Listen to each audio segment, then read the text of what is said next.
আর এবার নজর রাখতে হচ্ছে দক্ষিণ চব্বিশ পরগনায় শুভেন্দু অধিকারীকে ঘিরে বিক্ষোভে রীতিমতো মহিলারা। ছবি দেখুন, যেখানে দক্ষিণ চব্বিশ পরগনার মথুরাপুর 1 নম্বর ব্লকে খাটির বাজারে আজ রাজনীতির উত্তাপে সরগরম। এক্সক্লুসিভ দেখাচ্ছি দেখুন, যেখানে একটি স্বেচ্ছাসেবী অর্থাৎ এনজিও সংস্থার রক্তদান শিবিরে অংশগ্রহণ করতে আসছিলেন রাজ্যের বিরোধী দলনেতা শুভেন্দু অধিকারী। তিনি তার আগে তৃণমূল কংগ্রেসের মহিলা সমর্থকেরা জমায়েত হয়ে বিক্ষোভ কর্মসূচি শুরু করলেন। শুভেন্দু অধিকারীর গাড়ি বিষ্ণুপুরের রেল লাইনে পার করে খটির বাজারের দিকে অগ্রসর হওয়ার সময়ই বহু তৃণমূল মহিলা পথ অবরোধ করে দাঁড়িয়ে পড়েন। তার হাতে প্ল্যাকার্ড নিয়ে স্লোগান দিতে থাকেন। বিক্ষোভকারীরা রাস্তায় বসে পড়েন, বিরোধী দলনেতার গাড়ি আটকানোর চেষ্টা করেন। স্থানীয় প্রশাসন এবং পুলিশ ঘটনাস্থলে পৌঁছে পরিস্থিতি নিয়ন্ত্রণে এনেছে, যদিও এখনো পর্যন্ত সরগরম রয়েছে গোটা পরিস্থিতি।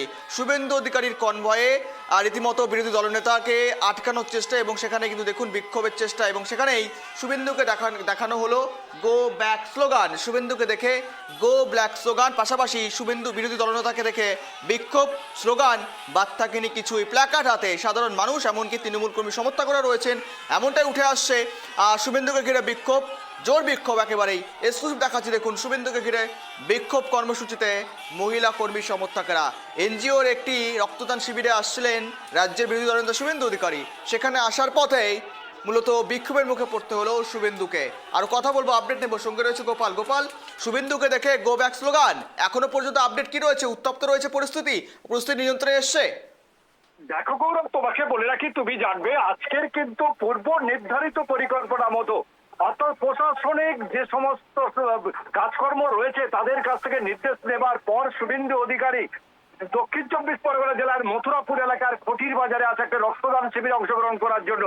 কিন্তু পূর্ব পরিকল্পনা মতো শাসক দলে তুমি জানবে দুর্বৃত্ত অংশই তৃণমূলের এই এলাকা, অর্থাৎ এখানেই সাংসদ বাপি হালদারের বাড়ি, এখানে অলোক জলদাতা, মন্দিরবাজার বিধায়কের বাড়ি, সবাই 2 কিলোমিটারের মধ্যে প্রত্যেকের বাড়ি রয়েছে।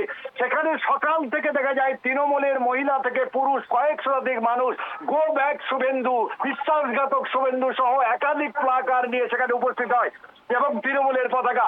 যখন রেল লাইন ক্রস করতে যাবে অর্থাৎ খটির বাজারের দিকে ঢুকবে, তখন দেখা যায় তৃণমূলের মহিলা থেকে পুরুষরা তার গাড়ির সামনে আটকে বিক্ষোভ দেখাতে থাকে।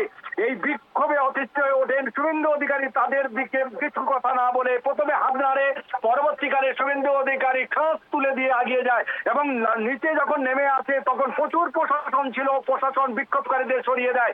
শেষ পর্যন্ত তিনি রক্তদান শিবিরে যান, তাদের সঙ্গে কথা বলেন এবং সেখান থেকে শুভেন্দু অধিকারী এখন তার দ্বিতীয় পরিকল্পনা অর্থাৎ পাথর প্রতিমা ব্লক, যখন তৃণমূলের দুর্বৃত্তগণ যেখানে কবির জানার এলাকার একদম বাড়ির লাগোয়া এলাকায় কিন্তু একটি পূজা উদ্বোধন করবার জন্য তিনি সেখানে উপস্থিত হচ্ছেন। সেখানে প্রচুর মহিলারা রয়েছে, ইতিমধ্যে ফুল নিয়ে দাঁড়িয়ে রয়েছে লাইন দিয়ে, এখনো আসেনি সংবর্ধনা জানাবার জন্য। তবে এখন দেখার এখানেও সেই পুনরাবৃত্তি ঘটে কিনা গৌরব।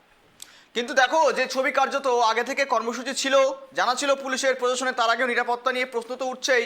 পাশাপাশি এই বিক্ষোভ প্ল্যাকার্ড হাতে রীতিমতো শুভেন্দু অধিকারী তো গাড়ি থেকে নামলেন না, দেখা গেল না তাকে, কিন্তু সরগরম যে পরিস্থিতি হতে চলেছে কথা কিন্তু কার্যত বলা চলে। ভবিষ্যতের পরিকল্পনা বা ভবিষ্যতে একটা কর্মসূচি গ্রহণ কি করতে চলেছে বিজেপি এই ঘটনার পরিপ্রেক্ষিতে, কি মনে করা হচ্ছে গোপাল? দেখো, এই অবস্থার পরিপ্রেক্ষিতে একটা কথা বলতে পারি, শুভেন্দু অধিকারী বিরোধী দলনেতা, কারণ এই জায়গা তার খুব চেনা, তৃণমূলে থাকাকালীন সব জায়গায় এসেছে এবং বিজেপির সূত্রে খবর যেটুকু আমরা কথা বলে জানতে পেরেছি, পরিষ্কারই বলেছেন যত তার আঘাত হানা হবে, যত আটক করা হবে, তার প্রচার বাড়বে, বিজেপি তত বাড়বে এবং তৃণমূলের আস্তে আস্তে কমতে থাকবে। এটা হচ্ছে বিরোধীদের কথা। আর শাসক দলের কথা, বেইমানের কোনো জায়গা নেই এখানে, তারা কিন্তু তাদের ওই জন্য বিক্ষোভ করছেন, মহিলারা অতিষ্ঠ হয়ে বিক্ষোভ করছেন, যারা 100 দিনের টাকা পায়নি তারা বিক্ষোভ করছেন। গৌরব, ধন্যবাদ গোপাল নজর রাখার জন্য। শুভেন্দুকে ঘিরে বিক্ষোভ দেখুন, ইতিমধ্যেই বেশ কিছু দাবি দাবা নিয়ে বিক্ষোভ, প্ল্যাকার্ড হাতে গো ব্যাক স্লোগান শুভেন্দু অধিকারীকে, আর জানিয়ে সরগরম মথুরাপুর।